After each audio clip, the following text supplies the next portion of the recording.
Spring board के notes हैं राजस्थान का इतिहास है और पेज नंबर 1 से 22 तक हम पहले कर चुके हैं। अब हम आगे स्टार्ट करते हैं पेज नंबर 23 से। ये नोट्स हैं, मैं इन्हीं को रीड कर रही हूँ और आप रिवीजन कर सकते हो, इससे रिवीजन करने में आसानी होगी। पेज नंबर 23, मौर्य काल। केंद्र बैराट जयपुर, मतलब केंद्र जगहों की बात की गई है और उसमें किस जगह की बात की गई है? बैराट की। कहाँ पड़ता है? जयपुर में। ये क्यों इम्पोर्टेंट है वो देखते हैं। यहाँ से अशोक के 2 अभिलेख प्राप्त होते हैं। जो जयपुर में बैराट है वहाँ से हमें अशोक के 2 अभिलेख प्राप्त होते हैं। 1837 ईस्वी में कैप्टन बट को बीजक पहाड़ी से, कौन सी पहाड़ी से? बीजक पहाड़ी से एक अभिलेख प्राप्त हुआ। इसे भाब्रू अभिलेख भी कहते हैं। क्या? भाब्रू अभिलेख भी कहते हैं। इसमें अशोक को मगध का राजा बताया गया। इसमें बताया गया है कि अशोक जो है वो मगध का राजा था। अशोक बुद्ध, संघ एवं धम्म में विश्वास करता था। जो अशोक है उसने बौद्ध धर्म अपना लिया था, तो इसलिए वहाँ पे उसमें लिखा गया है कि जो अशोक है वो बुद्ध धम्म एवं संघ में क्या करता था? विश्वास करता था। यह अभिलेख 7 बौद्ध पुस्तकों की जानकारी देता है। 1871 ईस्वी में कार्लाइल को भीम पहाड़ी से अभिलेख प्राप्त हुआ। पहले एक अभिलेख तो हमें मिला है बीजक की पहाड़ी से और दूसरा हमें मिला है कौन सी से? भीम पहाड़ी से मिला है। कार्लाइल को राजस्थान में पुरातत्व का जनक कहा जाता है। अब कार्लाइल को मिला है तो कार्लाइल काफ़ी इंपॉर्टेंट है, इसलिए हम कार्लाइल को क्या कहते हैं? पुरातत्व का जनक कहते हैं। किसमें? राजस्थान में पुरातत्व का जनक कहते हैं। किसको? कार्लाइल को। चीनी यात्री ह्वेनसांग ने बैराट की यात्रा की। जो चीनी यात्री ह्वेनसांग भारत में आया था यात्रा करने, उसने बैराट की भी यात्रा की, मतलब वो बैराट भी गया घूमने। इसने बैराट को पीलो यो तोलो कहा। ये बैराट के बैल तथा भेड़ प्रसिद्ध बताया इसने कि जो बैराट है वहाँ के कौन कौन सी बैल, जो बैल होता है ना जिसे हम सांड भी बोलते हैं, जो बैल और जो भेड़ है वो वहाँ के बहुत प्रसिद्ध होते थे। हो सकता है उस समय की नस्ल रही हो जो फेमस रही हो वैसे। चीनी यात्री ह्वेनसांग के अनुसार बैराट में 8 बौद्ध मठ बताए थे जिन्हें हुण राजा मिहिर कुल ने तोड़ दिया था। बैराट से शैल चित्र प्राप्त होते हैं। बैराट की लिपि को शंख लिपि कहा जाता है। जयपुर महाराजा राम सिंह द्वितीय के शासनकाल में, जो जयपुर का महाराजा था कौन? राम सिंह द्वितीय। जयपुर के महाराजा राम सिंह द्वितीय के शासनकाल में बैराट का उत्खनन करवाया गया। इस समय यहाँ से सोने का संदूक प्राप्त हुई, मतलब छोटी सी संदूक प्राप्त हुई जो कि सोने की थी, जिसमें शायद महात्मा बुद्ध के अवशेष रहे होंगे। हो सकता है कि महात्मा बुद्ध एक प्रकार से हमारे लिए भगवान बन गए थे और उनके मृत्यु के प्रांत थे, उनके जो अवशेष थे उनको किसी जगह विशेष पे किसी स्पेशल वस्तु में रख के उसके ऊपर क्या बनाए गए थे? स्तूप बनाए गए थे। तो वैसे ही हमें बैराट में एक सोने की स्तूप मिली, एक प्रकार से सोने की डबिया मिली है छोटी, जिसमें क्या मिला है? उसके अवशेष। अब बात करते हैं उत्खननकर्ता की। उत्खननकर्ता कौन था बैराट का? 1936 ईस्वी में दयाराम साहनी ने क्या करता? उत्खनन करवाया। ठीक है। 1961-62 में किसने करवाया वापस? नील रत्न बनर्जी ने और कैलाश नाथ दीक्षित ने वापस इसका क्या करवाया? उत्खनन करवाया। ये 1936 में जो करवाया गया है ये तो अंग्रेजों के द्वारा करवाया गया है क्योंकि उस समय तक भारत आज़ाद नहीं हुआ था। और नील रत्न शास्त्री और कैलाश नाथ दीक्षित हैं, ये किसके द्वारा करवाया गया? भारत सरकार द्वारा करवाया गया। ये कब की बात है? 1961-62 की बात है। कुमारपाल प्रबंध पुस्तक के अनुसार चित्रांगद मौर्य ने चित्तौड़ किले का निर्माण करवाया था, अतः इसे चित्रकूट दुर्ग भी कहते हैं। मानसरोवर अभिलेख। अब बात करते हैं मानसरोवर अभिलेख के बारे में। कब का है? 1713 ईस्वी का है। कहाँ पे है? चित्तौड़गढ़ में है। यह अभिलेख कर्नल जेम्स टोड को प्राप्त हुआ था। इस अभिलेख से 4 मौर्य राजाओं की जानकारी मिलती है। कौन थे वो 4 मौर्य राजा? महेश्वर, भीम, भोज और मान। ये 4 कौन थे? मौर्य राजा थे जिनकी जानकारी हमें मानसरोवर अभिलेख से मिलती है। आगे आता है कर्णसभा शिवालय अभिलेख जो 738 ईस्वी का है और ये कहाँ पे मिला? हमें कोटा में मिला। इस अभिलेख में मौर्य राजा धवल की जानकारी मिलती है। कौन? मौर्य राजा धवल। यह राजस्थान में मौर्यों के बारे में जानकारी देने वाला अंतिम अभिलेख है। इसके बाद में हमें ऐसा कोई अभिलेख नहीं मिला जो राजस्थान में मौर्यों के बारे में जानकारी दी। अब पढ़ते हैं मौर्योत्तर काल के बारे में। हिंदू यूनानी राजा मिनांडर ने मध्यमिका पर आक्रमण किया। मध्यमिका मतलब चित्तौड़ का पुराना नाम मध्यमिका था। यह जानकारी पतंजलि के महाभाष्य से प्राप्त होती है। हमें बेराट से 28 इंडो ग्रीक और मिनांडर के 16 सोने के सिक्के प्राप्त होते हैं। कहाँ से? बेराट से प्राप्त होते हैं। 28 तो इंडो ग्रीक और मिनांडर के 16 सिक्के प्राप्त होते हैं। अब हम बात करते हैं प्रमुख स्थान के बारे में जो मौर्योत्तर काल के बारे में बताते हैं। जैसे नोह, भरतपुर। भरतपुर में एक जगह पड़ती है जिसका नाम नोह है। इसके उत्खनन करता है रतन चंद्र अग्रवाल। कौन? रतन चंद्र अग्रवाल। यहाँ से हमें क्या साक्ष्य मिले? भरतपुर के नोह से लोहे की कृषि उपकरण मिले हैं हमें। यक्ष की मूर्ति मिली है जिसे जाक बाबा भी कहा गया है। और कब की है ये? शुंग काल की मानी जाती है। कुषाण राजा हुविस्क व वासुदेव के यहाँ से हमें सिक्के प्राप्त हुए हैं और चक्रदार कुएं प्राप्त हुए हैं। अब बात करते हैं रंग महल के बारे में। रंग महल कहाँ पे है? हनुमानगढ़ में। इसके उत्खननकर्ता कौन है? Doctor Hanna Rydh, Sweden. Doctor Hanna Rydh जो कि कहाँ के हैं? स्वीडन के हैं। साक्ष्य क्या मिले? लाल रंग के मर्दभांड जिन पर काले रंग की रेखाएं चित्रित की गई हैं। चावल के साक्ष्य मिले हैं और कुषाण काल के गुरु शिष्य की मूर्ति प्राप्त होती है हमें। कुषाण काल के गुरु शिष्य की मूर्ति प्राप्त हुई है यहाँ से। और मिट्टी के खिलौने की गाड़ी मिली है, मतलब मिट्टी का एक खिलौना मिला है। खिलौना किसका है? गाड़ी का है। अब हम बात करते हैं गुप्त काल में। गुप्त काल में राजस्थान के कौन कौन से स्थल हैं जहाँ से हमें गुप्त काल की जानकारी मिलती है?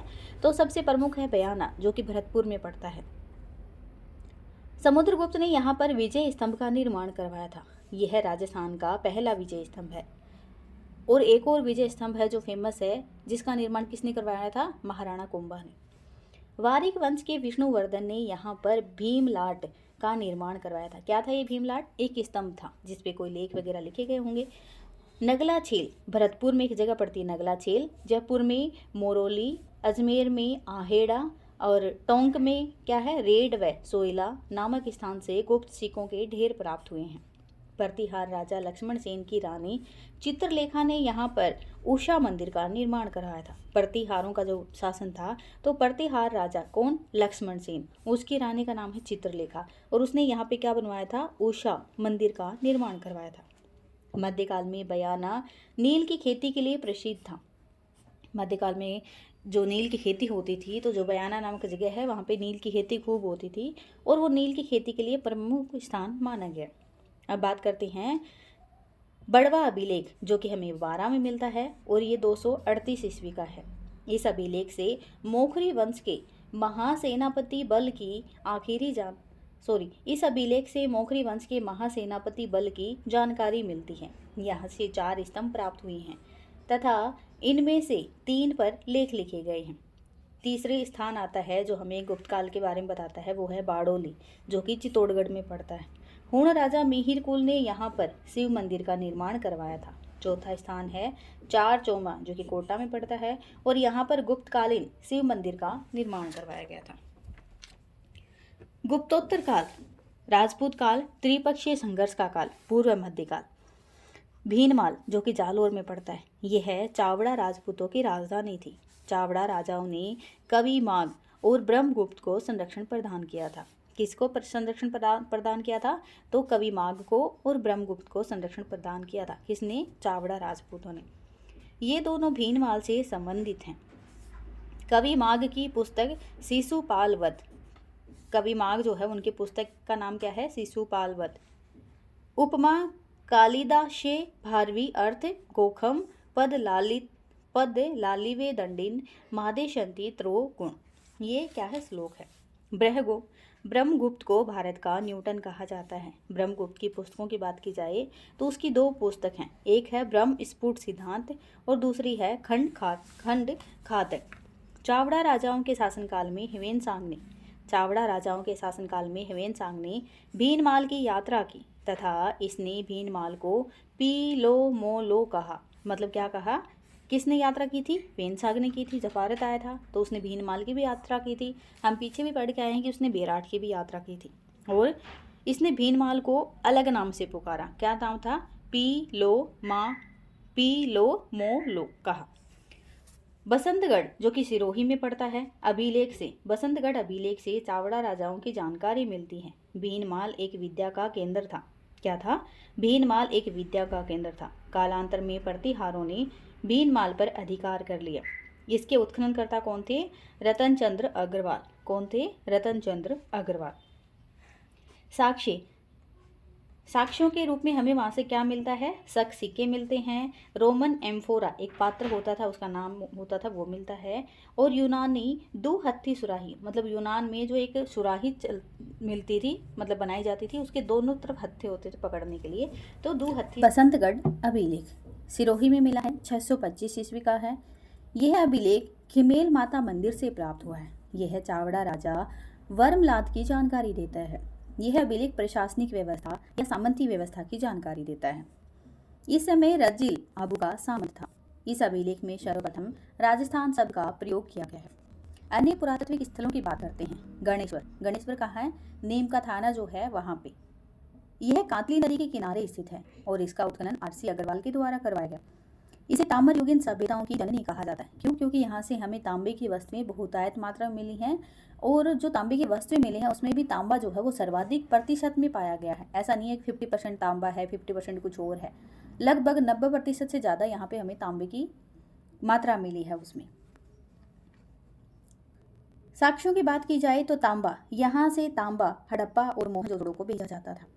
पत्थर का यहाँ से बांध मिला है जो बाढ़ से बचाव के लिए बनाया गया होगा। काले व नीले मर्दभांड पाए गए हैं यहाँ से, और मकान बनाने में पत्थरों का प्रयोग किया जाता था।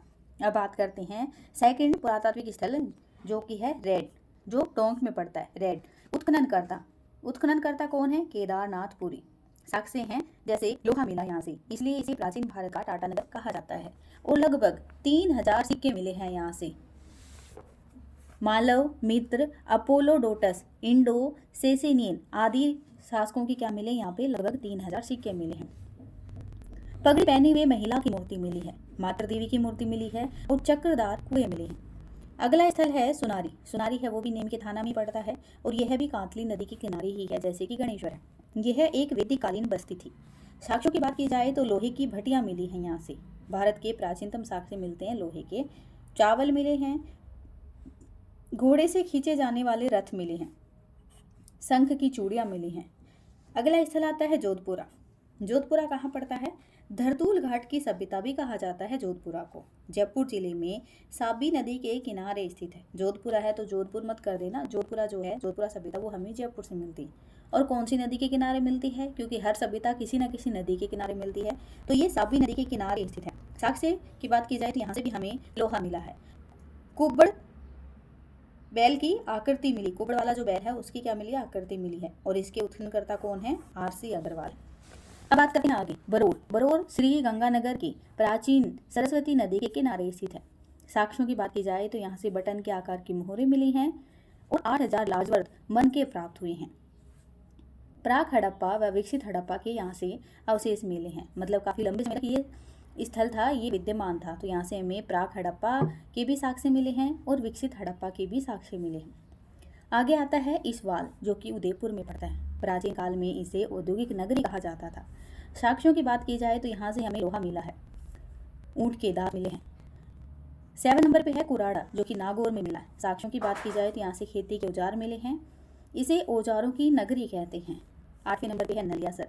नलियासर जो है वो जयपुर में मिला है और सांबर के नज़दीक स्थित है नलियासर। साक्ष्यों की बात की जाए तो यहाँ से हमें आहत सिक्के, कुषाण सिक्के आदि मिले हैं।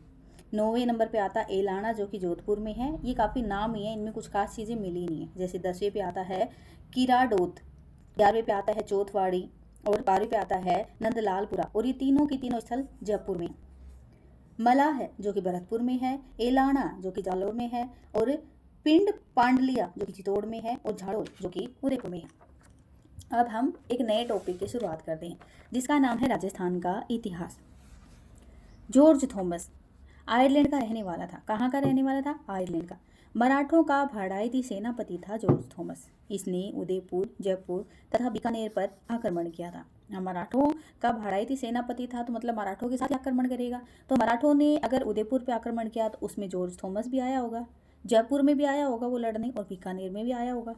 इसने राजस्थान के लिए राजपूताना शब्द का प्रयोग किया था 1800 ईस्वी में। विलियम फ्रैंकलिन ने military memories of mister George Thomas नामक पुस्तक लिखी थी। किसने लिखी थी? विलियम फ्रैंकलिन ने। एग्जाम में क्वेश्चन आता है। इसे जहाजी फिरंगी भी कहते हैं। क्या? जहाजी फिरंगी भी कहते हैं। आगे आते हैं कर्नल जेम्स टोड। ये स्कॉटलैंड के रहने वाले थे। कहाँ के? स्कॉटलैंड के रहने वाले थे। जॉर्ज थॉमस कहाँ के रहने वाले थे? आयरलैंड के। 1818 ईस्वी में इसे पश्चिमी राजपूत राज्यों का पॉलिटिकल एजेंट नियुक्त किया गया था। उदयपुर, जैसलमेर, जोधपुर, कोटा, बूंदी आदि में ये रहे। इनके गुरु थे यति ज्ञानचंद्र। इसने अपनी पुस्तक में राजस्थान या रायथान शब्द का प्रयोग किया था, जो 1829 ईस्वी में लिखी थी। क्या नाम है पुस्तक का? Annuls and antiquities of Rajasthan, the central and western Rajput state of India के बारे में इसने बताया है। दूसरी पुस्तक है जिसका नाम है travels in western India. Rajasthan इतिहास का जनक इन घोड़े वाले बाबा के नाम से भी जाने जाते हैं। कौन जाने जाते हैं? Colonel James Tod. यहाँ पे बॉक्स बनाया गया है जिसमें नोट करके इंपॉर्टेंट सूचना रखी गई है। भारतीय पुरातत्व विभाग की स्थापना कब होती है? 1861 ईस्वी में। और किसके द्वारा? अलेक्जेंडर कनिंघम द्वारा।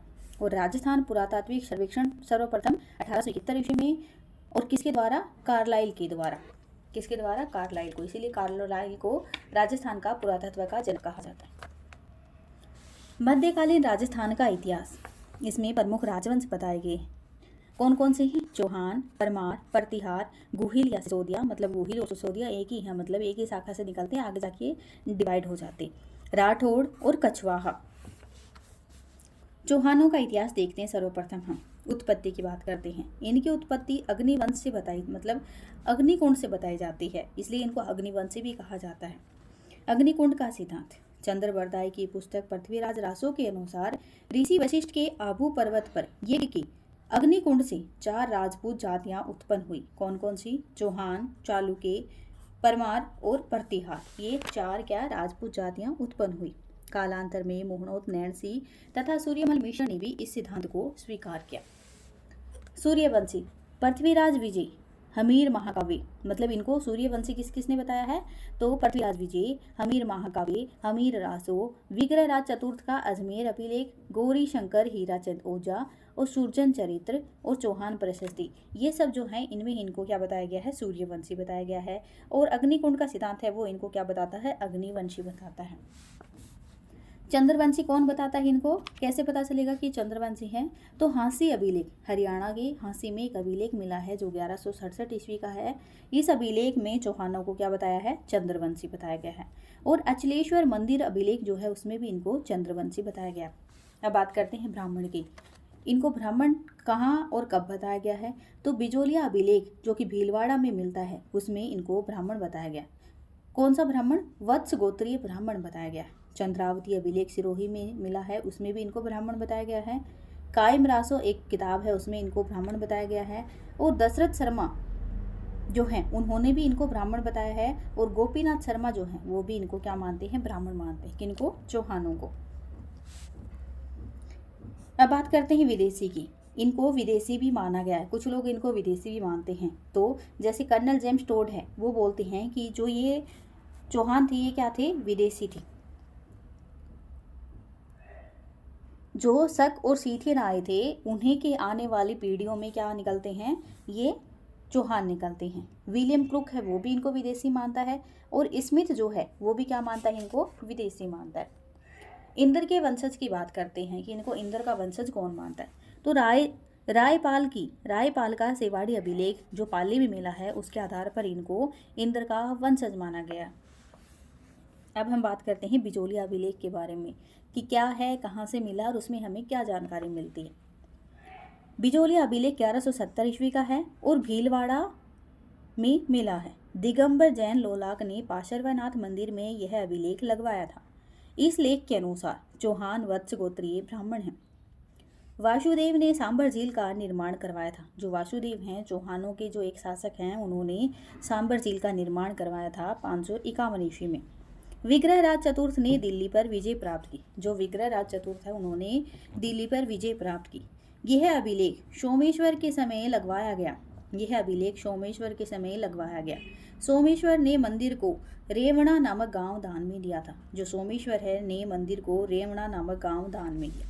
इस अभिलेख में सोमेश्वर की उपाधि प्रताप लंकेश्वर या लकेश्वर मिलती है। इस अभिलेख में जो सोमेश्वर है उनकी उपाधि क्या मिलती है? प्रताप लकेश्वर या लंकेश्वर मिलती है। इस अभिलेख में शैव तथा जैन तीर्थों की जानकारी मिलती है। इस अभिलेख में राजस्थान के नगरों के प्राचीन नामों की जानकारी मिलती है। इस अभिलेख में हमें राजस्थान के नगरों की जो प्राचीन नाम है उनकी जानकारी मिलती। राज्य का प्रशासनिक विभाजन कैसे होता था उसकी भी जानकारी मिलती है, जैसे देश, पत्तन, पूर्व, पल्ली, ग्राम, इसकी जानकारी मिलती। जो बिजोलिया अभिलेख है उसमें हमें राज्य का प्रशासनिक विभाजन मिलता है कि सबसे ऊपर देश होता था, फिर पत्तन होता था, फिर पूर्व होता था, फिर पल्ली होता था, फिर क्या होता था, ग्राम होता था। प्रशासनिक अधिकारियों की भी जानकारी मिली, जैसे प्रतिगण जो अधिकारी था उसे पारिग्राही कहते थे, ग्राम का जो अधिकारी होता था उसे महत्तर कहते थे। और जो उस समय अभी के जो वर्तमान नाम हैं जिन जगहों के, उनके प्राचीन नाम क्या थे, बिजोलिया अभिलेख में क्या पता चलता है उसको देखते हैं, जो यहाँ पे एक बॉक्स में दिया गया। बिजोलिया का प्राचीन नाम था विजयावली। बिजोलिया का प्राचीन नाम था विजयावली। ऊपरमाल का प्राचीन नाम था उत्माद्री। नागदा का प्राचीन नाम था नागहद। मंडलगढ़ का प्राचीन नाम था मंडलकर। सांबर का था साकंबरी। नागौर का अही छत्रपुर। नाडोल का नडूल। भीनमाल का श्रीमाल। दिल्ली का जालोर का जाबालीपुर। ये क्या थे, इनके प्राचीन नाम थे। इस अभिलेख से प्रशासनिक विभाजन की जानकारी मिलती है। देश, पतन, पूर्व, पल्ली, गुरुग्राम आदि। इसके रचनाकार कौन है, गुणभद्र। जो अभिलेख है उसके रचनाकार कौन है, गुणभद्र हैं। लेखक केशव हैं। उत्कीर्णक जो इन्होंने उत्कीर्ण किया था वो कौन है, गोविंद है। चौहानों की उत्पत्ति स्थल तो शपालदक्ष। सांबर झील के चारों ओर का क्षेत्र उसे क्या कहा जाता था, शपालदक्ष कहा जाता था। इतिहासकार रामकरण आशोपा के अनुसार प्रारंभ में चौहान सांबर झील के चारों ओर रहते थे। इसकी राजधानी थी अही छतरपुर, जो कि नागौर का क्या है, पुराना नाम है। चौहानों की रियासतों की बात करते तो कौन कौन सी रियासतें थी जो इनके अंडर आती थी, सांबर, रणथंभौर, नाडोल, जालोर, सिरोही, बूंदी, कोटा आदि क्या थी, इनकी रियासतें थी। सांबर मतलब अजमेरों के चौहानों का इतिहास। अब बात करते हैं वासुदेव की। राजशेखर की पुस्तक प्रबंध कोश के अनुसार, किसकी पुस्तक, राजशेखर की पुस्तक नाम क्या है, प्रबंध कोश। राजशेखर की पुस्तक प्रबंध कोश के अनुसार वासुदेव ने 551 ईस्वी में सांबर में चौहान राज्य की स्थापना की थी। बिजोलिया अभिलेख के अनुसार इसने सांबर झील का निर्माण करवाया तथा नागौर को अपनी राजधानी बनाया। क्या नाम था नागौर का पुराना, अही छत्रपुर। गुवक प्रथम। चौहान पहले गुर्जर प्रतिहारों के सामंत थे। प्रतिहार राजा नागभट्ट द्वितीय जो कि भीनमाल का शासक था, प्रतिहार राजा नागभट्ट द्वितीय ने इसे वीर की उपाधि दी थी। किसको दी थी, गुवक को क्या दी थी, वीर की उपाधि दी थी। कालांतर में इसने प्रतिहारों की अधीनता मानने से इनकार कर दिया। इस प्रकार यह पहला स्वतंत्र चौहान राजा बना। कौन बना, गुवक। गुवक ने हर्षनाथ मंदिर का निर्माण करवाया, जो चौहानों के क्या थे, इष्ट देव थी। कहाँ पे है ये हर्षनाथ मंदिर का निर्माण, मंदिर कहाँ पे है, ये सीकर में है। आगे राजा आता है चंदनराज। इसकी रानी आत्मप्रभा। चंदनराज की रानी का नाम क्या था, आत्मप्रभा या रुद्राणी। पुष्कर झील में 1000 दीपक जलाकर भगवान शिव की पूजा करती थी। वह यौगिक क्रिया में निपुण थी। वाकपति राज। यह 1008 युद्धों का विजेता था। वाकपति कौन है, अगला शासक है चौहानों का, और यह 108 युद्धों का विजेता था। कितने का, 108 युद्धों का विजेता था। इसके बेटे लक्ष्मण राज ने नाडोल, पाली का पुराना नाम क्या था, नाडोल, तो नाडोल एक जगह पड़ती है, नाडोल में चौहान राज्य की स्थापना की थी। किसने, वाकपति राज ने की थी। 108 युद्धों का विजेता था। अब देखो 108 अगर युद्ध जीते हैं इसने, तो जरूर कोई ना कोई स्थान जीतेगा और उसमें चौहान राज्य की स्थापना करेगा। तो कहाँ की इसने, नाडोल में स्थापना की। कहाँ पड़ता है नाडोल, पाली में पड़ता है। विग्रह राज द्वितीय। गुजरात के चालुक्य राजा मूलराज प्रथम को हराया। जो गुजरात के चालुक्य राजा मूलराज प्रथम जो हैं उनको हराया था। किसने, विग्रह राज द्वितीय ने, जो चौहान शासक था। तथा भड़ोच, गुजरात में भड़ोच पड़ता है, में अपनी कुल देवी आशापुरा माता का मंदिर बनवाया था। किसने बनवाया था, विग्रह राज चतुर्थ। आगे शासक आता है गोविंद तृतीय। कौन सा, गोविंद तृतीय। इतिहासकार फरिश्ता के अनुसार इसने गजनी के राजा को मारवाड़ पार करने नहीं दिया था। इस समय गुजरात का चालुक्य राजा भीम प्रथम भी, कौन, गुजरात का चालुक्य राजा भीम प्रथम भी इसके साथ था। इसकी उपाधि थी वेरीघट, मतलब पृथ्वीराज विजय के अनुसार इसकी क्या थी उपाधि थी वेरीगढ़, मतलब शत्रु संहारक। किसकी उपाधि थी? गोविंद तृतीय की उपाधि थी। काफ़ी इंपॉर्टेंट राजा होता है कि इसकी उपाधि क्या थी? वेरीगढ़, मतलब शत्रु का संहार करने वाला। अगला राजा आता है दुर्लभराज तृतीय। दशरथ शर्मा के अनुसार इसने गजनी के राजा इब्राहिम का सामना किया था। अगला राजा आता है विग्रहराज तृतीय। इसने गजनी के राजा शहाबुद्दीन को हराया था। फिर आता है अगला शासक पृथ्वीराज प्रथम। इसने बगोली शाह नामक मुस्लिम आक्रमणकारी को हराया था। फिर अजय राज, जिसका टाइम पीरियड है 1105 से 1133 ईस्वी। कब? 1105 से 1133 ईस्वी। 1113 ईस्वी में अजमेर की स्थापना की किसने की थी? अजय राज ने, तथा अजमेर में किले का निर्माण करवाया था। इसने गर्जन मातंग को हराया था, जो गजनी का राजा था। कौन? गर्जन मातंग, उसको हराया था। किसने हराया था? अजय राज ने हराया था। इसने पार्श्वनाथ मंदिर में सोने का कलश भेंट किया था। इसने दिगंबरों तथा श्वेतांबरों के बीच शास्त्रार्थ की अध्यक्षता की थी। जो दिगंबर, जो जैन धर्म है, वो आगे जाके दो भागों में डिवाइड हो जाता है। कौन कौन से? दिगंबर और श्वेतांबर। उन दोनों के बीच में एक डिबेट करवाई थी, मतलब शास्त्रार्थ करवाए थे, और उसकी अध्यक्षता किसने की थी? अजय राज ने की थी। इसने अपनी रानी सोमल देवी या सोमलेखा के नाम से चांदी एवं तांबे के सिक्के चलाए थे, और ये सिक्के अजय प्रिय द्रम कहलाए थे। क्या कहलाए थे? अजय प्रिय द्रम कहलाए थे। अपने अंतिम समय में इसने अपने पुत्र अर्णोराज को शासन सौंप दिया था। अपने अंतिम समय में इसने अपने पुत्र अर्णोराज को शासन सौंप दिया था, तथा स्वयं सन्यासी बन गया था। क्या? स्वयं सन्यासी बन गया था। अब बात करते हैं अर्णोराज की, जिसका टाइम पीरियड है 1133 से 1155 ईस्वी।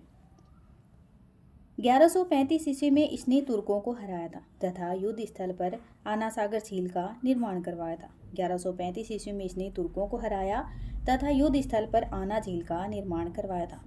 क्वेश्चन आता है कि आना सागर झील जो है उसका निर्माण किसने करवाया था? तो अर्णोराज ने करवाया था। पुष्कर में वराह मंदिर जो भगवान विष्णु का है, उसका निर्माण भी किसने करवाया था? अर्णोराज ने करवाया था। इसने मालवा के नरवर्मन को हराया था। इसने गुजरात के चालुक्य राजा जयसिंह सिद्धराज को हराया था। कौन? जयसिंह सिद्धराज को हराया था। जयसिंह सिद्धराज ने अपनी राजकुमारी कांचन देवी का विवाह इनके साथ कर दिया था। किसके साथ? अर्णोराज के साथ किया था। राजकुमारी का नाम क्या था? कांचन देवी। यह गुजरात के चालुक्य राजा कुमारपाल से हार गया था। कौन? अर्णोराज। तथा अपनी राजकुमारी जालहन देवी का विवाह कुमारपाल से करवाया था। अजमेर जीतने के बाद कुमारपाल चित्तौड़ गया। कहाँ पे?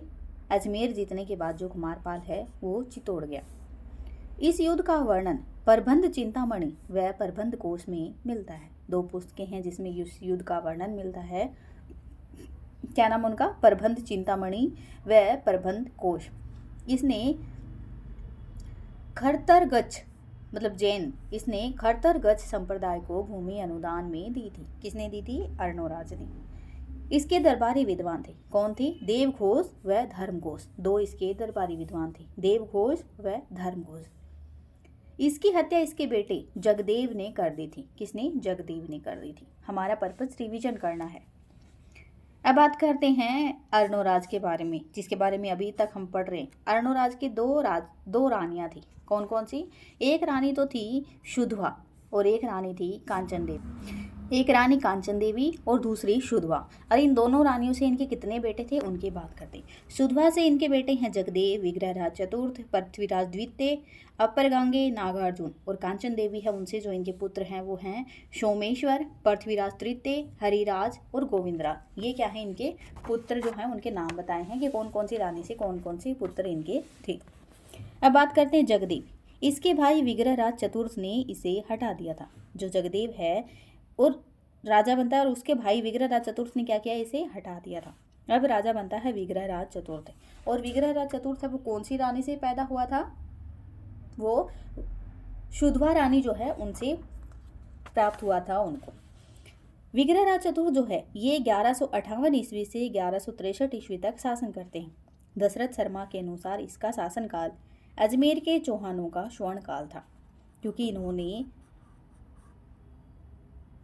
बहुत अच्छा काम किया था। स्थापत्य कला में भी, युद्धों में भी, साम्राज्य विस्तार में भी काफ़ी अच्छा काम किया था। तो इसलिए क्या कहा जाता है इनको, इनके शासनकाल का जो टाइम था इसलिए उसको बोला जाता है चौहानों का स्वर्णकाल। ललित विग्रह राज पुस्तक के अनुसार इसने गजनी के खुसरो शाह को हराया था। इसने गुजरात के कुमारपाल चालुक्य को हराया था। बिजोलिया अभिलेख के अनुसार इसने ढीलिका मतलब दिल्ली के तोमर राजाओं को हराया था तथा उन्हें अपना सामंत बना लिया था। इसने दिल्ली में शिवालिक स्तंभ लगवाया था। शिवालिक स्तंभ लेख अभिलेख कहाँ लगवाया था इसने? दिल्ली में लगवाया था। क्वेश्चन आता है कि शिवालिक स्तंभ लेख है वो किसने लगवाया था और कहाँ पे लगवाया था, तो ऐसे ही क्वेश्चन आते हैं। यह अभिलेख अशोक के दिल्ली टोपरा अभिलेख के ठीक नीचे लिखा हुआ है, जो कि दिल्ली टोपरा जो हरियाणा वाला अभिलेख है उसके ठीक नीचे लिखा हुआ है। इसने बिशलपुर टोंक की स्थापना की। इसने बिसलपुर टोंक में जो बिसलपुर है उसकी क्या की स्थापना की? किसने की थी? विग्रह राज चतुर्थ ने। तथा यहाँ पे तालाब एवं शिव मंदिर का निर्माण करवाया था। इसने हरकेले नामक नाटक लिखा था। एक नाटक लिखा था इन्होंने जिसका नाम था हरकेले। यह भारवी के किरातार्जुनियम नाटक पर आधारित है। धर्मघोष सूर्य के कहने पर एकादशी के दिन पशु हत्या पर इन्होंने रोक लगाई थी। किसके कहने पर? धर्मघोष सूर्य के कहने पर। अजमेर में सरस्वती कंठाभरण नामक संस्कृत पाठशाला की स्थापना करवाई। किसने करवाई थी? विग्रह राज चतुर्थ ने। इस पाठशाला की दीवारों पर हरकेली तथा ललित विग्रह राज की पंक्तियां लिखी गई हैं। हरकेली तथा ललित विग्रह राज की क्या लिखी गई हैं? पंक्तियां लिखी गई हैं। कुतुबुद्दीन ऐबक ने इस पाठशाला को तोड़ दिया तथा इसे मस्जिद में बदल दिया था। इसे 2.5 दिन का झोपड़ा कहा जाता है। इस मस्जिद के पास पीर पंजाब शाह का 2.5 दिन का उर्स लगता है, मतलब मेला लगता है। अब बात करते हैं दरबारी विद्वानों की कि इसके दरबार में कौन कौन से विद्वान रहते थे। सोमदेव, जिन्होंने पुस्तक लिखी ललित विग्रह राज। इस पुस्तक में विग्रह राज तथा देशल देवी की प्रेम कहानी का वर्णन किया गया। किसमें? ललित विग्रह राज में। इसकी उपाधि थी बीसल देव और कवि बंधु। जो विग्रह राज हैं इनकी उपाधियां थी कौन सी? बीसल देव क्योंकि इन्होंने बिसलपुर बसाया था, और कवि बंधु क्योंकि इन्होंने क्या किया था? कवियों को क्या किया था? संरक्षण दिया था। पृथ्वीराज विजय के अनुसार इनको कवि बंधु कहा गया, या कवि बांधव। जयानक भट्ट इनको कवि बांधव कहते हैं, और पृथ्वीराज विजय जो बुक है उसमें इनको कवि बंधु कहा गया। किलहोर्न ने विग्रह राज की तुलना कालिदास तथा भवभूति से की थी। किलहोर्न जो है उन्होंने विग्रह राज की तुलना कालिदास तथा भवभूति से की थी। अब बात करते हैं अपर कांगे की। पृथ्वीराज द्वितीय ने इन्हें हटा दिया था। पृथ्वीराज द्वितीय के बारे में पढ़ते हैं। इसने हांसी जो कि हरियाणा में पड़ता है, हांसी में महल का निर्माण करवाया तथा यहाँ अपने मामा गुहिल कलहण की नियुक्ति की थी। अब हम आगे पढ़ते हैं हांसी अभिलेख जो 1167 ईस्वी का है। रूठी रानी मंदिर मतलब शिव मंदिर जो है वो रूठी रानी मंदिर के धोड़ मतलब भीलवाड़ा अभिलेख 1168 ईस्वी के अनुसार इसने अपना राज्य बाहुबल से प्राप्त किया था। इस अभिलेख में रानी का नाम सुहाव देवी है। क्या नाम है? रानी का नाम क्या है? सुहाव देवी। इसने मेनाल में सुहेश्वर मंदिर का निर्माण करवाया था। मतलब शिव मंदिर है जिसका नाम है सुहेश्वर मंदिर, उसका निर्माण करवाया था। अब बात करते हैं सोमेश्वर के बारे में। इसका अधिकांश समय गुजरात में बीता। इसने कुमारपाल के शत्रु कोंकण के राजा मल्लिकार्जुन को हराया था। इनकी रानी कर्पूरी देवी चेदी के राजा अचल राज कलचूरी की पुत्री थी। इसने अजमेर में वेदनाथ मंदिर का निर्माण करवाया तथा इसमें ब्रह्मा विष्णु महेश की मूर्तियां लगाई गई।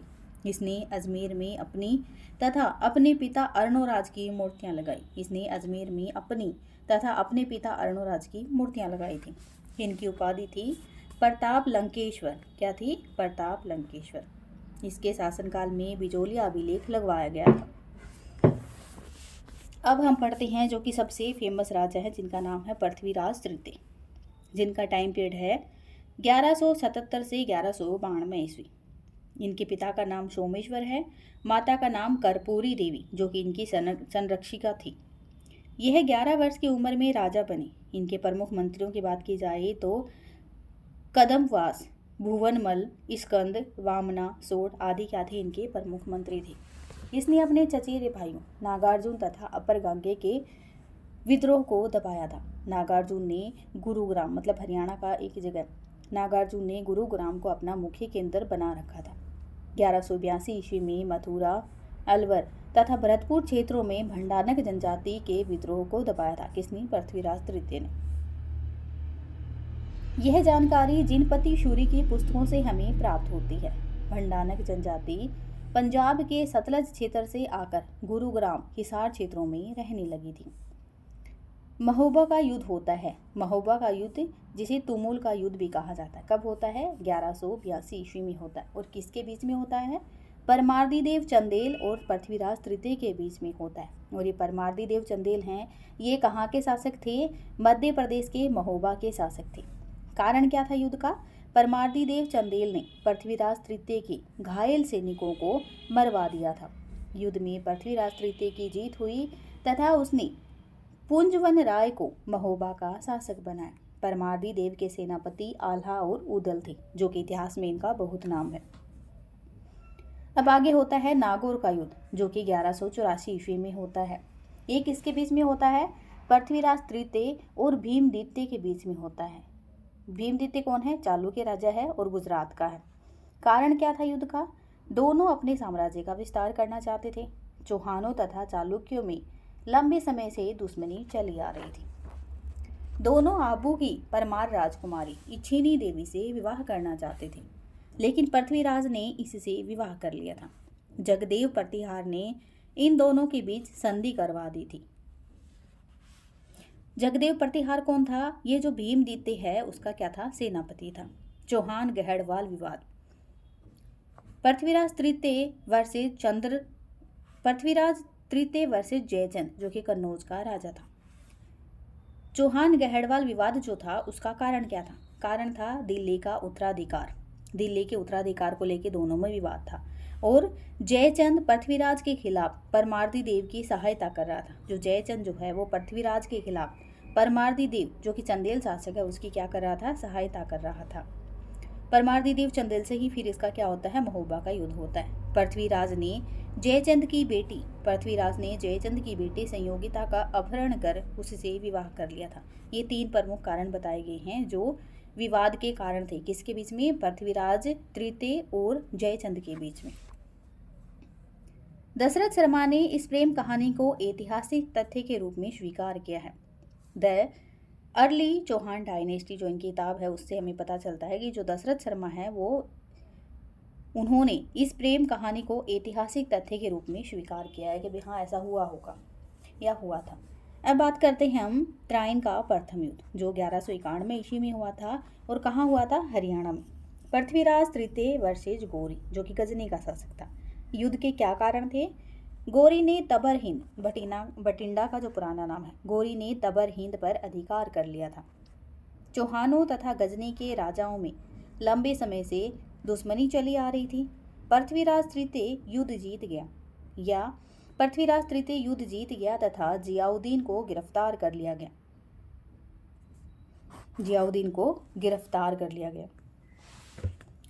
दिल्ली के गोविंदराज तोमर ने गोरी को घायल कर दिया। दिल्ली के गोविंदराज तोमर जो था, उन्होंने गोरी को क्या किया? घायल कर दिया। त्राइन का द्वितीय युद्ध 1192 ईस्वी में हुआ, मतलब 1 साल बाद हुआ। किसके बीच में हुआ था? पृथ्वीराज तृतीय और गोरी के बीच में हुआ था। पृथ्वीराज को सिरसा के पास सरस्वती नामक स्थान से गिरफ्तार कर लिया गया। तथा उसे मार दिया गया। हसन निजामी के अनुसार पृथ्वीराज ने कुछ दिनों तक गोरी के अधीन शासन किया। हसन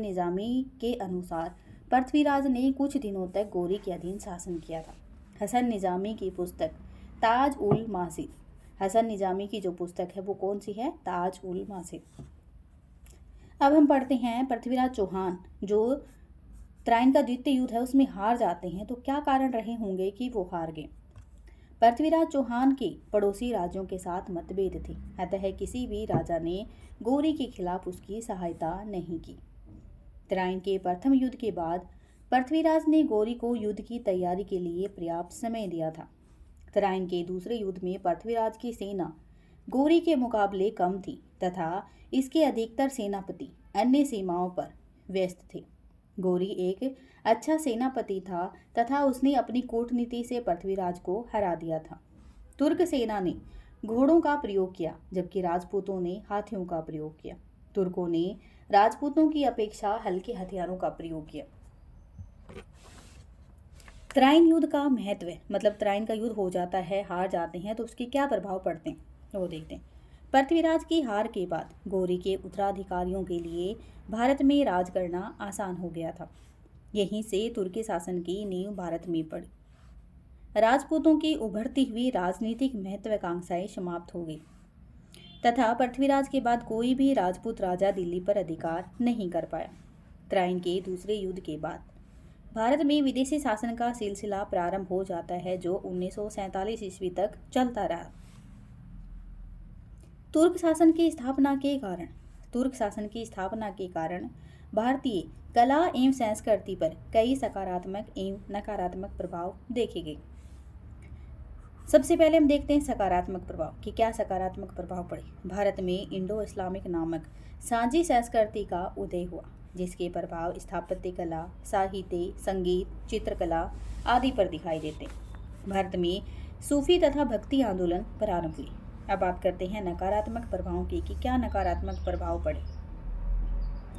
तुर्क आक्रमणकारियों ने हिंदू मंदिरों तथा बौद्ध मठों को तोड़ा जिससे कला एवं संस्कृति का पतन हुआ।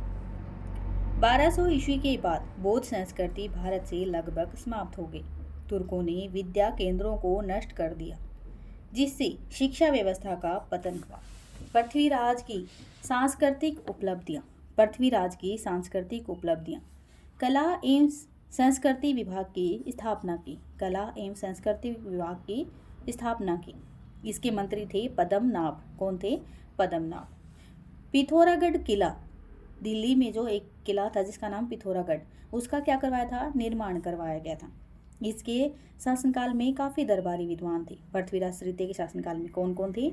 चंद्रबरदाई जिनकी रचना है पृथ्वीराज रासो, जयानक जिनकी रचना है पृथ्वीराज विजय, वागीश्वर जनार्दन, विद्यापति गौड़, विश्वरूप, आसाधर, ये क्या थे? इनके दरबार में कुछ विद्वान थे जिनको इन्होंने संरक्षण दिया था।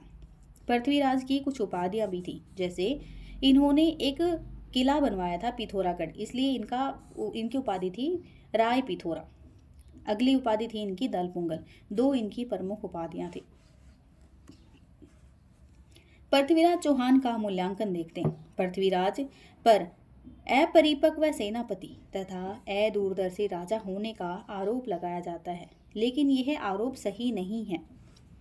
त्राइन के दूसरे युद्ध से पहले उसने किसी भी युद्ध में हार का सामना नहीं किया। त्राइन के दूसरे युद्ध से पहले उसने किसी भी युद्ध में हार का सामना नहीं किया तथा उसे अपरिपक्व सेनापति नहीं कहा जा सकता। दुश्मन की भागती हुई सेना पर आक्रमण नहीं करना तथा माफ़ी मांगने पर दुश्मन को छोड़ देना उस समय की भारतीय संस्कृति के आदर्श थे तथा पृथ्वीराज चौहान के इन्हीं आदर्शों का पालन कर रहे थे। हालांकि उसकी हार ने भारत की गुलामी का मार्ग प्रशस्त किया, लेकिन फिर भी मध्यकालीन भारतीय इतिहास में उसके महत्व को नज़रअंदाज नहीं किया जा सकता। अगला शासक आता है गोविंदराज। इसने तुर्कों की अधीनता स्वीकार कर ली थी, अतः इसके चाचा हरिराज ने इसे हटा दिया था। यह रणथंभौर चला गया तथा वहां इसने चौहान राज्य की स्थापना की। हरिराज इसने अपने सेनापति चतरराज को दिल्ली पर आक्रमण करने के लिए भेजा, लेकिन उसे हार का सामना करना पड़ा। कुतुबुद्दीन ऐबक ने अजमेर पर आक्रमण कर दिया तथा उसे हरिराज को हराकर अजमेर पर अधिकार कर लिया। हरिराज ने आत्महत्या कर ली तथा अजमेर पर तुर्कों का अधिकार हो गया। 1194 ईस्वी में अजमेर पर तुर्कों का क्या हो गया? अधिकार हो गया। अब ये जो गोविंदराज है ये रणथंभौर चले जाएंगे और वहाँ पे चौहान राज्य की स्थापना करेंगे, जिसको अपन रणथंभौर राज्य की स्थापना करते हैं, जो कि चौहान वंश से ही संबंधित है, उसको हम देखते हैं। तो रणथंभौर का इतिहास। रणथंभौर में चौहान वंश का शासन था। गोविंद राज तृतीय पृथ्वीराज चौहान तृतीय का ये पुत्र था। 1194 ईस्वी में इसने रणथंभौर में चौहान राज्य की स्थापना की थी। उसके बाद में कई शासक आते हैं जिनको हम नाम से ही देखते हैं। आगे आते हैं वाल्हण, फिर प्रहलादन, फिर आते हैं वीर नारायण। यह दिल्ली के सुल्तान इल्तुतमिश के खिलाफ लड़ता हुआ मारा गया था। कौन? वीर नारायण। अगला शासक आता है वाघभट। दिल्ली के नासुरुद्दीन मोहम्मद ने रणथंभौर पर आक्रमण किया, लेकिन वह रणथंभौर पर अधिकार नहीं कर सका। रजिया सुल्तान के सेनापति कुतुबुद्दीन हसन को हराया। रजिया सुल्तान के सेनापति कुतुबुद्दीन हसन जो थे उनको हराया था किसने? वाघभट ने। अगला प्रमुख शासक आता है कौन? जेतर सिंह। इसने 32 वर्षों तक शासन किया था तथा अपने जीवन काल में ही अपने बेटे हमीर को राजा बना दिया था। अगला शासक आता है जिसका इतिहास में काफ़ी नाम है, वो है हमीर, जिसका शासनकाल था 1282 ईस्वी से 1301 ईस्वी तक। हमीर 17 में से 16 युद्धों का विजेता था। इसने अपने कई पड़ोसी राजाओं को हराया था, जैसे प्रताप सिंह जो कि आबू के राजा थे, समर सिंह जो कि मेवाड़ के राजा थे, भोज परमार जो कि धार या धारा नगरी के क्या थे? राजा थे, और अर्जुन भीमरस यूपी के क्या थे? राजा थे। इनको इन्होंने युद्ध में हराया था। दिल्ली के सुल्तान जलालुद्दीन खिलजी ने रणथंभौर पर 2 बार आक्रमण किया। कब? कब किया? 1290 ईस्वी एवं 1292 ईस्वी में, पर उसको सफलता नहीं मिली थी। किसको सफलता नहीं मिली थी? जलालुद्दीन खिलजी को। अपनी विफलता पर जलालुद्दीन खिलजी ने कहा था कि मैं ऐसे 10 किलों को मुसलमान के बाल के बराबर नहीं समझता हूँ। अमीर खुसरो ने अपनी पुस्तक मिफ्ता उल फुतूह में जलालुद्दीन खिलजी के आक्रमणों का वर्णन किया है। 1301 ईस्वी में अलाउद्दीन खिलजी ने रणथंभौर पर आक्रमण किया। अलाउद्दीन खिलजी कौन था? ये जलालुद्दीन खिलजी का उत्तराधिकारी था। आक्रमण के कारण क्या थे? क्यों किया होगा आक्रमण? अलाउद्दीन अपने साम्राज्य का विस्तार करना चाहता था। रणथंभौर दुर्ग सामरिक महत्व के लिए प्रसिद्ध, मतलब ऊंची पहाड़ी पर बनाया गया था, तो सामरिक महत्व के लिए काफ़ी प्रसिद्ध था। रणथंभौर दुर्ग दिल्ली से मालवा व गुजरात के व्यापारिक मार्ग पर स्थित था। हमीर ने अलाउद्दीन खिलजी के विद्रोहियों को शरण दी थी। कौन कौन थे वो? मोहम्मद शाह और केहबरू, 2 क्या थे? शरणार्थी। जो शरणार्थी थे उनको क्या दी थी? शरण दी थी। और उन्होंने किसके साथ विद्रोह किया था? अलाउद्दीन खिलजी के साथ विद्रोह किया था, और वो भाग के रणथंभौर आ गए थे और उनको शरण दी गई थी, और ये भी एक प्रमुख कारण माना जाता है। अब बात करते हैं सेनापतियों की कि अलाउद्दीन का सेनापति कौन था और हमीर का सेनापति कौन था, क्योंकि युद्ध होता है तो सेनापतियों की प्रमुख भूमिका होती है। अलाउद्दीन खिलजी के 3 सेनापति थे। कौन? नुसरत खां, उलूग खां और अलप खां। और हमीर के 2 सेनापति थे, भीम सिंह और धर्म सिंह। नुसरत खां तथा भीम सिंह लड़ते हुए मारे गए थे युद्ध में। 1301 ईस्वी में रणथंभौर में साका किया गया। यह राजस्थान का पहला साका था। हमीर की रानी रंग देवी ने जौहर किया था। अमीर खुसरो ने इस जौहर का वर्णन किया है। इनकी जो पुस्तक है इसमें हमें इस बात की जानकारी मिलती। पुस्तक का नाम है खजाइन उल फुतूह। यह फारसी भाषा में जौहर की पहली जानकारी देता है। हमीर ने केशरिया किया था। अलाउद्दीन खिलजी ने रणथंभौर पर अधिकार कर लिया तथा उलूग खां को रणथंभौर सौंप दिया गया। जो उलूग खां था, जो उसका सेनापति था, उसको रणथंभौर सौंप दिया। अमीर खुसरो ने कहा था कि आज कुफ्र का घर इस्लाम का घर हो गया। क्या कहा था? आज कुफ्र का घर इस्लाम का घर हो गया। देवल दे, यह हमीर की राजकुमारी थी। इसने पदम तालाब में कूदकर आत्महत्या कर ली थी। कौन से तालाब में? पदम तालाब में कूदकर आत्महत्या कर ली थी, जिसे जल जौहर भी कहा जाता है।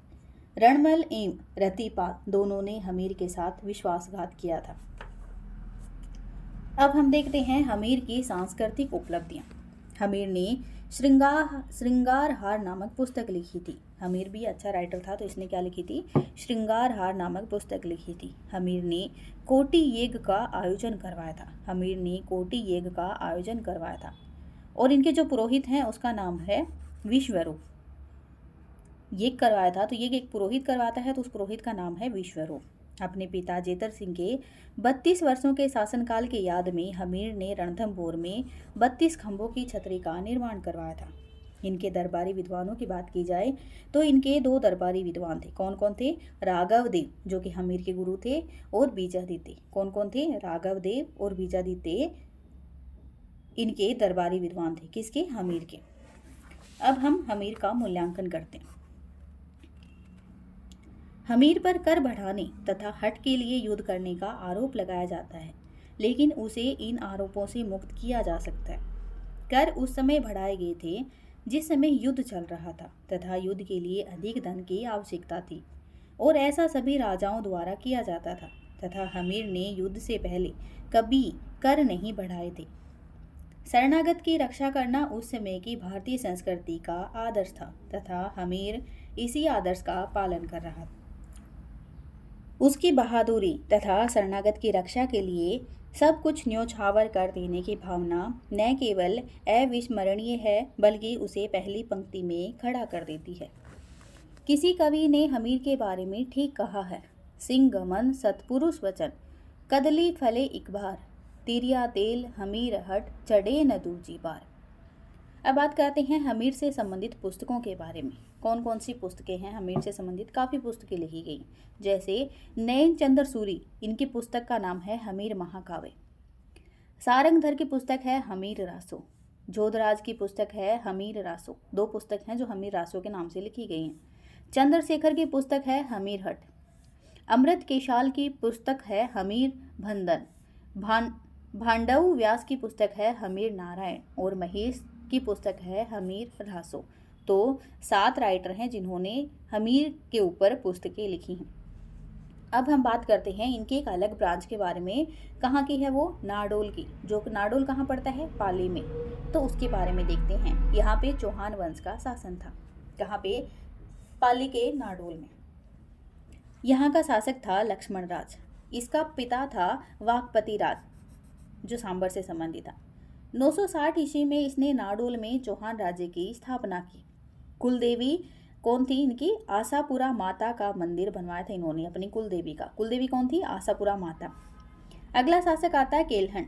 इसने कायंद्रा के युद्ध में भाग लिया था। केलहन ने कायंद्रा के युद्ध में भाग लिया था।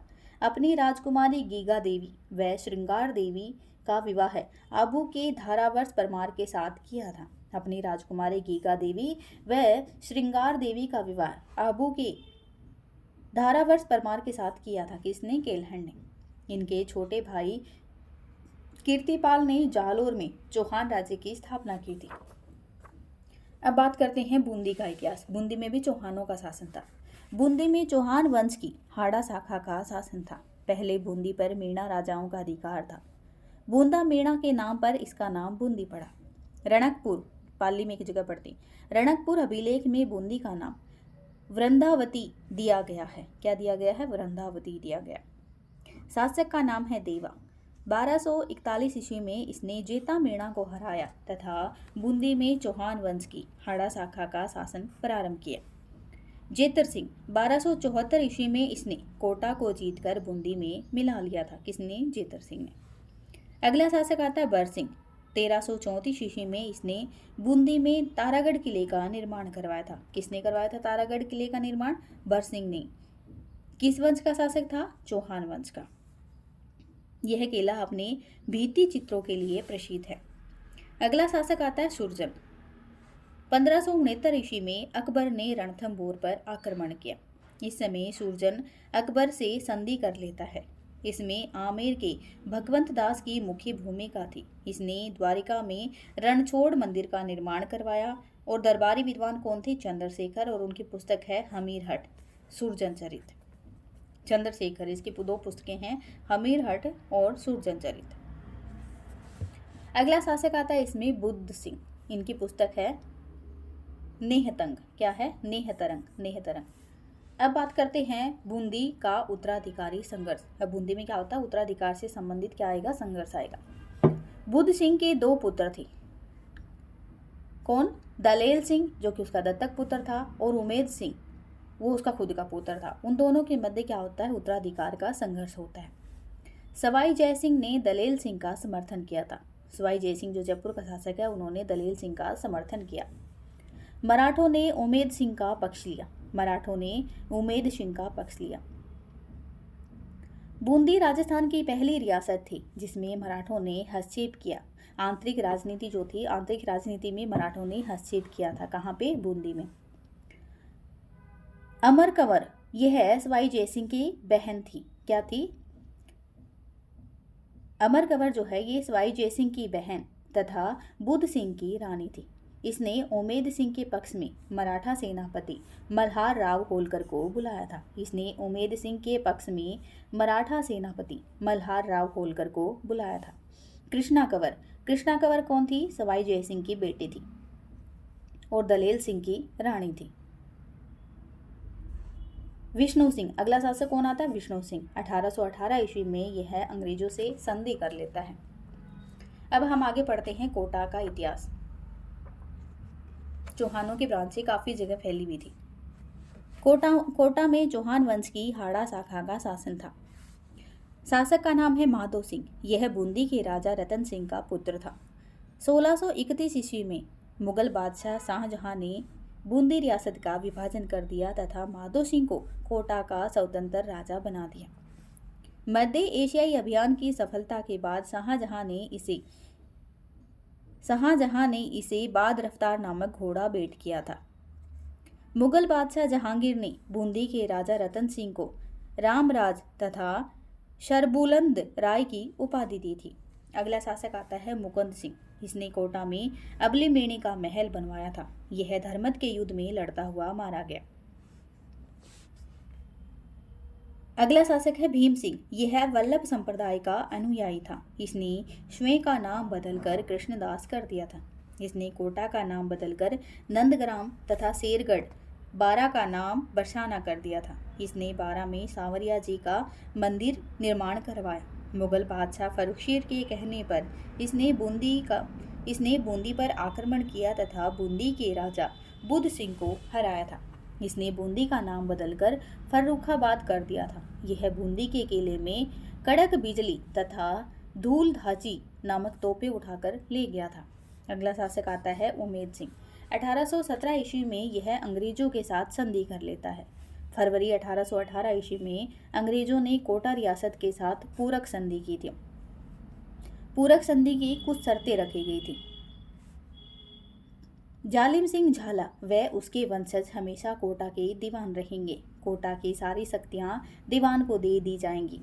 अगला शासक आता है किशोर सिंह द्वितीय। मांगरोल का युद्ध होता है इस समय 1821 ईस्वी में। किसके बीच में होता है? किशोर सिंह द्वितीय और जालिम सिंह झाला के बीच में होता है। और इसमें जीतता कौन है? जालिम सिंह झाला जीतता है। इस युद्ध में अंग्रेजों ने जालिम सिंह झाला का साथ दिया था। कर्नल जेम्स टोड ने सहायता की थी इसकी। अगला शासक बनता है राम सिंह द्वितीय। 1838 ईस्वी में अंग्रेजों ने कोटा रियासत का विभाजन कर दिया। 1838 ईस्वी में अंग्रेजों ने कोटा रियासत का विभाजन कर दिया तथा मदन सिंह झाला को झालावाड़ का स्वतंत्र राजा घोषित कर दिया। यह जालिम सिंह झाला का पोता था। झालावाड़ राजस्थान की अंतिम रियासत थी। झालावाड़ जो है वो राजस्थान की अंतिम रियासत थी जिसकी राजधानी थी झालरापाटन। अब हम पढ़ेंगे झालावाड़ का इतिहास। अब ये इतने टाइम बाद बनती है तो इनका कोई ज़्यादा खास इतिहास नहीं होता है। झालावाड़ में झाला वंश का शासन था। शासक कौन था? मदन सिंह। कौन था ये? जालिम सिंह झाला का पोता था, मतलब पौत्र था। 1837 ईस्वी में कोटा से अलग स्वतंत्र राज्य की स्थापना की गई और 1838 ईस्वी में झालावाड़ रियासत को अंग्रेजों ने मान्यता दी थी। यह राजस्थान की अंतिम रियासत थी। इसकी राजधानी थी झालरापाटन। चंद्रभागा नदी के किनारे थी। और अन्य नाम की बात की जाए झालरापाटन की तो अन्य नाम है इसका घंटियों का शहर। इटली के रोम को घंटियों का शहर कहते हैं। अगला शासक बनता है राजेंद्र सिंह। झालावाड़ में काष्ठ प्रसाद का निर्माण करवाया। झालावाड़ के सभी मंदिर हरिजनों हेतु खुलवा दिए गए। आगे बात करते हैं हम सिरोही के इतिहास के बारे में। सिरोही में चौहान वंश की देवड़ा शाखा का शासन था। शासक का नाम है लोम्बा। 1311 ईस्वी में परमारों को हराकर आबू तथा चंद्रावती, जो कि सिरोही का पुराना नाम है, आबू तथा चंद्रावती पर अधिकार किया। चंद्रावती को राजधानी बनाया गया। अगला शासक आता है शिवभान, जो कि 1405 ईस्वी में इसने शिवपुरी को अपनी राजधानी बनाया। अगला शासक आता है सहसमल। 1425 ईस्वी में सिरोही की स्थापना की तथा अपनी राजधानी बनाया। किसको? सिरोही को। अगला शासक आता है सुल्तान। इस समय बीजा देवड़ा भी सिरोही पर अधिकार करना चाहता था। अतः बीकानेर के राय सिंह के कहने पर सुल्तान ने सिरोही का आधा भाग अकबर को दे दिया था और अकबर ने इसे प्रताप के छोटे भाई जगमाल को दे दिया। अकबर ने इसे प्रताप के छोटे भाई जगमाल को दे दिया। पहले अकबर ने जगमाल को जहाजपुर मतलब भीलवाड़ा दिया था, भीलवाड़ा का परगना दिया था, और बाद में क्या दे दिया, बाद में दे दिया देवड़ा, बाद में क्या दे दिया, सिरोही वाला वो क्षेत्र जिसपे सुल्तान का अधिकार था। पहले अकबर ने जगमाल को जहाजपुर परगना दिया था। दत्तानी का युद्ध कब होता है? 1583 ईस्वी में। किसके बीच में होता है? सुल्तान और अकबर के बीच में होता है। और जो सुल्तान होता है वो क्या होता है? विजयी होता है। अकबर की तरफ से कौन लड़ता है? जगमाल, जो कि प्रताप का भाई था, राय सिंह चंद्रसेन का बेटा था, और दांती सिंह जो कि कोलीवाड़ा का था। जगमाल व राय सिंह लड़ते हुए मारे गए थे। दरबारी विद्वान की बात की जाए तो इसका दरबारी विद्वान था दुरसा आडा। इसकी पुस्तक का नाम है राव सुल्तान रा कवित। अचलगढ़ किले में दुरसा आडा की मूर्ति लगी है। अगला शासक आता है वैरीशाल। जोधपुर के अजीत सिंह को औरंगजेब के खिलाफ कालिंद्री नामक गांव में शरण दी थी। अगला शासक आता है शिव सिंह। 1823 ईस्वी में अंग्रेजों के साथ संधि कर ली। सिरोही राजस्थान की अंतिम रियासत थी जिसने अंग्रेजों के साथ संधि की थी। अब हम पढ़ेंगे जालोर का इतिहास।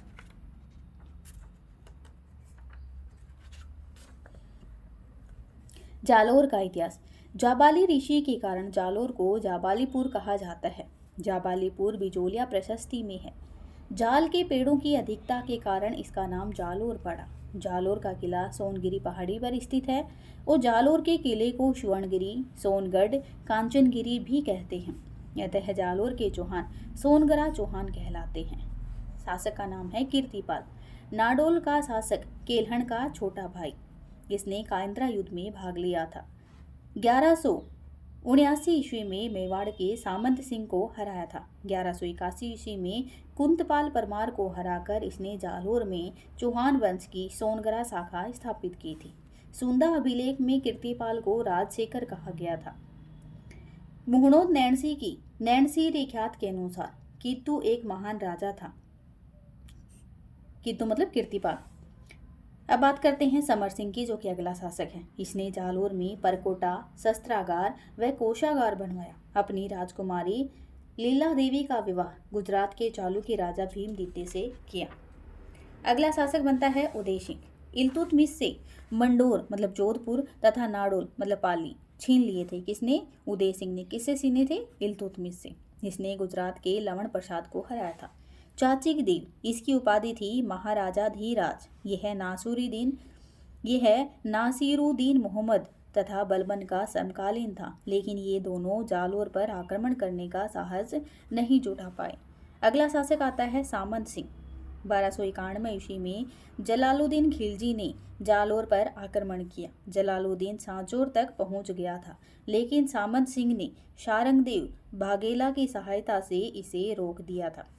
अगला शासक बनता है कान्हड़ देव। अलाउद्दीन खिलजी ने सिवाना, जो कि बालोतरा में पड़ता है, तथा जालोर पर अधिकार किया था। कब?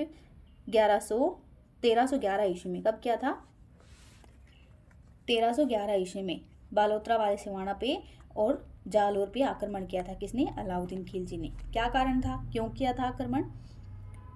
अलाउद्दीन की साम्राज्य विस्तार की नीति थी और जालोर दिल्ली से गुजरात व दक्षिण भारत के व्यापारिक मार्गों पर अवस्थित था। गुजरात आक्रमण के दौरान कान्हड़ देव ने अलाउद्दीन को जालोर से होकर जाने का रास्ता नहीं दिया था।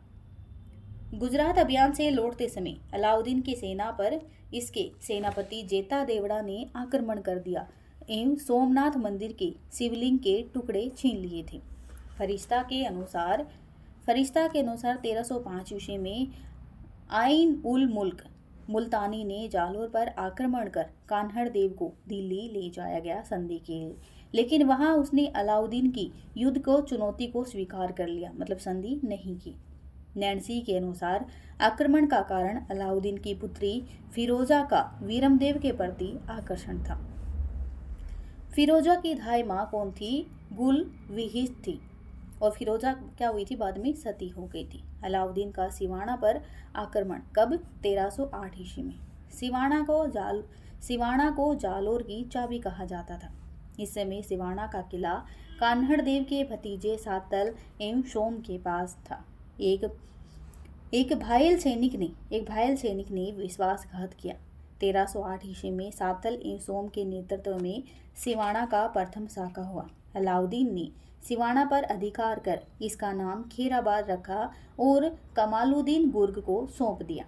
इस आक्रमण में नाहर खां नामक तुर्क सेनापति मारा गया था। एक बॉक्स दिया गया है जिसमें नोट करके इंपॉर्टेंट चीज दी गई है। झाइन को रणथंबोर की चाबी कहा जाता था तथा अलाउद्दीन ने इसका नाम बदलकर नौशहर कर दिया था। तुर्कों ने सांचौर की महावीर मंदिर को तोड़ दिया तथा शिक्षा के केंद्र भीनमाल को बर्बाद कर दिया।